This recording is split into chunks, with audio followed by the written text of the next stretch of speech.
Isang magandang umaga na naman mga ka-chicken. Ngayon papakita ko sa inyo yung abuin hen natin na namisa na.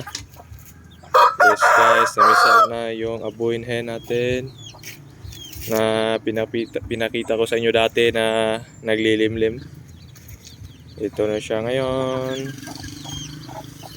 Open sesame.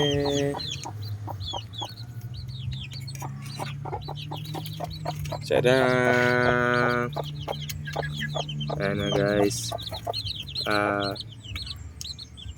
lang yung itlog niya guys. Kasi ano lang, naglimlim agad siya nung naging 8 yung itlog niya. Pero good thing guys is sa 8 itlog niya, 7 yung napisa. Hindi na masama guys. Aanin mo yung maraming itlog tapos konti lang din yung mapisa. Pero syempre, the best pa rin yung maraming itlog at saka marami yung mapisa. Ayan sila guys, up to cute. Ayan. Walo yan sila.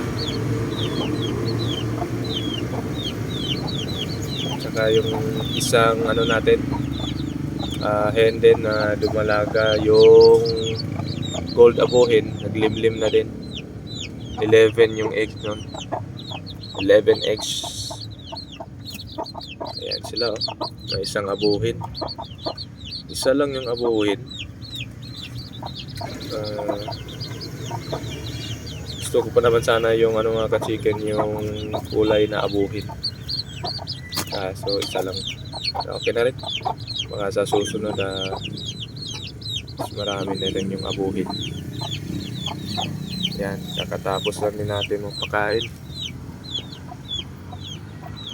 Yan sila, medyo tulog pa yan sila.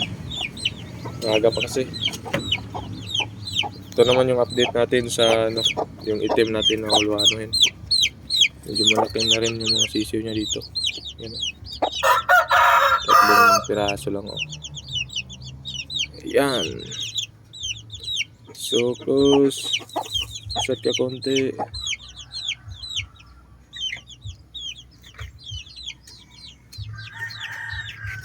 Ayan guys, kakapakain lang natin.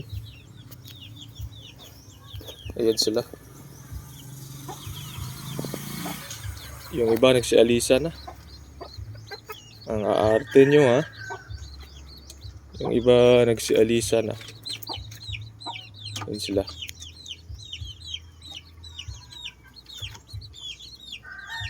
Oh, ganito lang yung kalaki yung yard natin guys. Actually, hindi ko siya matatawag na backyard kasi nasa harap man.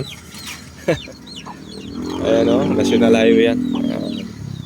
Maraming motor na dumadaan dyan. Ayan si mama o, nagpupunas. So, prepare, magbubukas na kami ng tindahan. Tutulong tayo dyan. Ayan. Ayan guys o. One way ngayon dyan kasi aayusin yung kalsada, kaso ano lang, sinira lang nila tapos ang tagal naman ayusin. Hanggang ngayon hindi pa nagawa yung sinira nila dun sa kabila. Anyway guys, papakainin natin yung nasa kulungan, yung 2 Shamo Tanaka natin.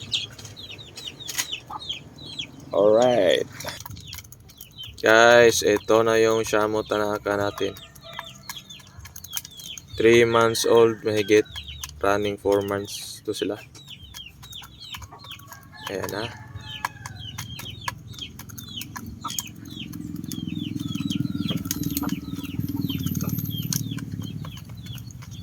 Bilis na lang kumain. Medyo malaki na rin sila mga ka-chicken. Oh. Ibang iba talaga mga Shamo. Kasi yung may natira akong native dito 2, yung mga Bisayang manok. Nasa 5 months na yon sila mahigit ata. Ito nasa 3 months pa lang mahigit, pero mas malaki na sila at mas mabigat kaysa 2 na yun, Bisayang manok or native na manok. Ito yung gagawin natin na future broadcast. At saka brood hen.